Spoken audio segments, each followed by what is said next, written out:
Welcome to Hubbards Journey. Today we're diving into one of the greatest engineering achievements of all time, the Panama Canal.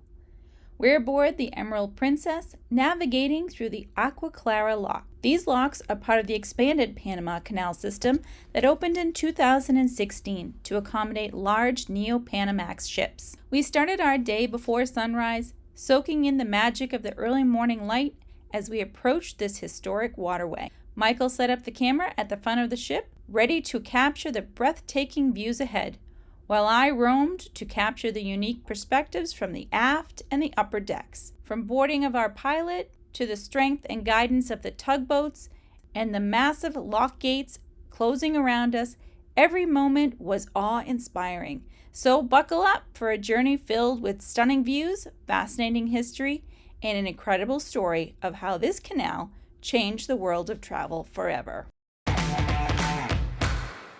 What a beautiful morning.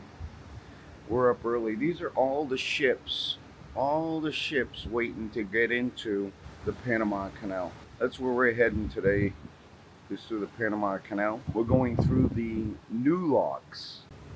Well, let's head to the front of the ship.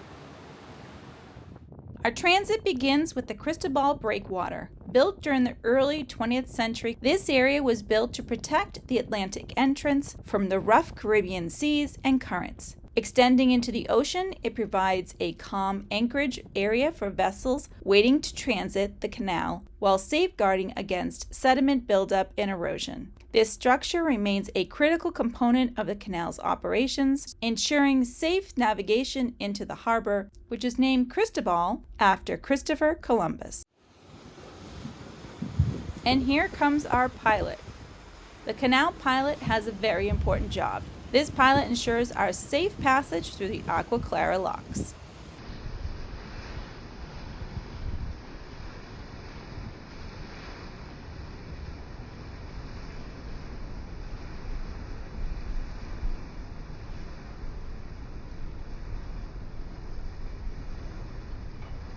There we go, we got our pilot. Very cool. And all these ships are waiting. As the sun rises higher in the sky, the Atlantic Bridge comes into view. A relatively new addition, the Atlantic Bridge opened in 2019. It is a stunning cable-stayed structure spanning the Atlantic entrance of the Panama Canal near the Aqua Clara Locks. With its 530-meter central span and towering height, it accommodates modern ships while connecting Cologne and the surrounding areas. The Atlantic Bridge stands as a testament to Panama's commitment to modernizing its infrastructure while maintaining its pivotal role in global trade. We'll slow down to a speed of about 4.7 knots. I'll do my best to keep you informed about all points of interest during our partial Panama Canal experience. The Atlantic Bridge complements the older Bridge of the Americas near the Pacific entrance and the Centennial Bridge at the canal's midpoint, connecting both sides of Panama and facilitating local and international travel. From the bow, Michael has a clear view of the canal's layout, where the old locks split off to the right side while we enter the newer system on the left. You see where the channels divide in a V shape. We will continue on the left-hand side, which is the widened channel. So 1 o'clock, this is the original locks, which is plenty of action going on there today. We can also see the first French attempt, the first cut. We will slow down now, and you'll see a little riverway, a little avenue or riverway there. It's literally our first French attempt, and you'll see some lines going across it and also a yellow coloured bridge. The first French attempt is only visible on the starboard side, so that is the right-hand side of the ship. Our onboard presenter pointed out historical landmarks, like the original excavation site where the French made their first attempt at building the canal in the late 1800s. But to truly appreciate the scale of this modern engineering, we need to rewind into the history of the Panama Canal and the original locks. Construction began in the late 1800s when a French team led by Ferdinand Lesseps, the visionary behind the Suez Canal, attempted to cut through Panama's challenging terrain. But it was plagued by landslides, tropical disease like malaria and yellow fever, and financial mismanagement. After nearly a decade of effort and over 22,000 lives lost, the French abandoned the project. The U.S. took over in 1904 with a new approach, a lock-based system that would allow ships to be raised and lowered between sea level and the level waters of Gatun Lake. This innovative plan was completed in 1914 and transformed global trade, offering a shortcut between the Atlantic and the Pacific Oceans that saved several weeks of travel time around South America.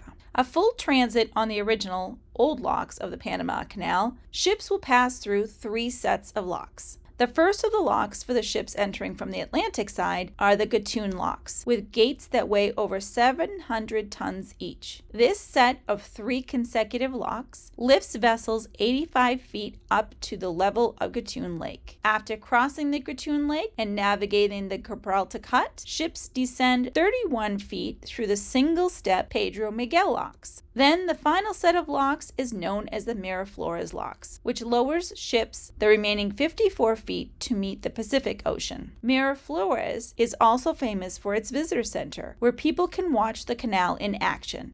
And lucky us, this is where we'll be heading in our ship's excursion later today. Once we have that video completed, we'll add the link in the description below.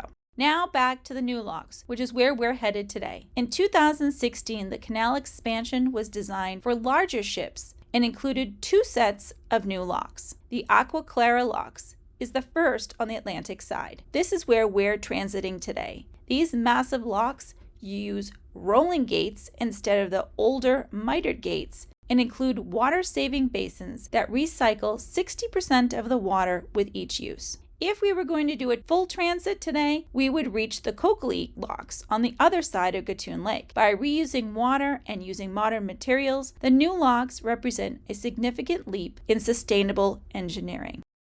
As we moved into the Aqua Clara Locks, Michael captured the tugboat ahead of us, carefully guiding us into position. From my vantage point in the aft, I could see us move into the first chamber along with a great view of the water basins off to the right. From the back of the ship, I could also see the gates close behind us. So crossing the whole Panama Canal from Pacific to the Atlantic, or vice versa, takes 8 to 10 hours on average. From deck 17 aft, I captured the locks behind us as they closed, with the Atlantic bridge shrinking in the distance. Watching the operation from this vantage point was incredible. You could see the movement of vehicles crossing the gates and even hear the faint sound of bells signaling each step of the process. Eventually, if you've got a view ahead, 12 o'clock ahead there, you'll notice that brown mark has almost gone now, as we are almost at the second level of the second chamber. If you are on the open decks, you might hear the ringing of the bells, and that will mean that the gates are in the next 5 minutes will start to open. And I believe I'm just keeping an eye forward now because it looks like those gates are slowly opening. So if you don't have the view at the front of the ship there, then deck 7 forward or deck 15 forward, you can enjoy watching the 2 next gates roll open. And then once those gates are fully open, you can enjoy watching the line handlers come back to release the ship and have us transition to the next chamber. We'll start the process all over again. Just a word of warning now, especially for people on the port side of the ship, because you feel like you're on your balcony in your own place in Panama here. When we get to the middle chamber, and you'll notice a big grey building on the port side, that is the operations and control tower. And then when we get further along, we'll be at the Aqua Clara observation area. So if you are on your balcony and you've just woken up and you've opened up your doors and you're naked, remember, people can see you. So just bear that in mind. I decided to get down to the lower deck 7 aft to witness the tugboat in the rear, demonstrating the precise teamwork required to move these massive ships through the Panama Canal. It was here that I could see right into the gates as they slid close, noting that they were hollow inside to eliminate drag. My friends at the back of the ship now, the gates are now slowly starting to roll closed. And checking the time, we have just gone past 8:30 in the morning. So yeah, the gates are rolling behind if you are having a view at the back of the ship there. Remember, no pumps are used at the Panama Canal. The water does all the work by the force of gravity. It's emitted, released through these giant tunnels or culverts, is the name. They are 18 feet in diameter, and they run lengthwise within the centre and outside walls of the locks. There's also some smaller ones, and there's about 20 to each chamber. So 20 culverts or giant tunnels to each chamber. And for my people with the view on the forward, basically 12 o'clock ahead, we have already risen to the next set of what they're known as, their nickname are steel giants. These gates will be more heavy, so you're talking more like 4,000 tons of gate ahead of us now. They were always built in pairs. Now the reason why they were built in pairs is just because 2 gates are better than 1, right? Now that's just in case anything like any of the tankers loses control or something like that. If one gate was damaged, you'd still have the second gate there, keeping us safe. At 11 o'clock there, portside is the operations tower, so that is the main control tower with the name and the date on there. So Canal de Panama, Aqua Clara 2016. It's a total of 3 water-saving basins, bringing a total to 18 basins for this Neo-Panamac. Each basin, as you can see, doesn't look as big as it really is. They have a service area equivalent to 25 Olympic-sized swimming pools, and each utilises state-of-the-art technology, which allows the canal to reuse 60% of the water used per lockage. Remember, all this water we see here right now is fresh water. It comes directly from the Gatun Lake, where we're heading to, which is Panama's main supply of drinking water too. It's absolutely critical that they manage these resources very responsibly. This is still the quickest route, now allowing 20-foot equivalent units, which are the shipping containers, to take this shortcut. And the height of those gates are around about 32 meters, I believe.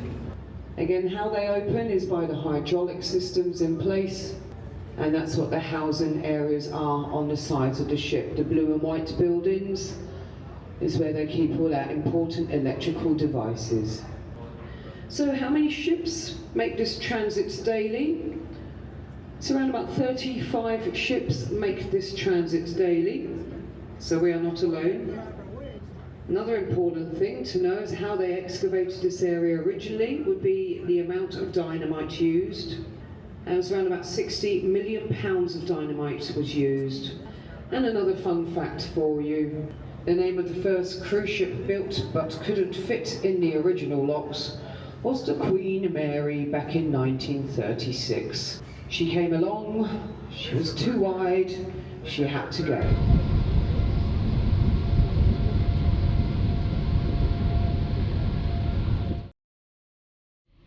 Well, that's it. We are heading out of our last chamber. You can see the 2-in-1 right behind us, as well as the Atlantic Bridge out in the distance. Michael's up at the front, getting our entrance into Gatun Lake, and this has been pretty cool. We're gonna go on our excursion. Can't wait to see that.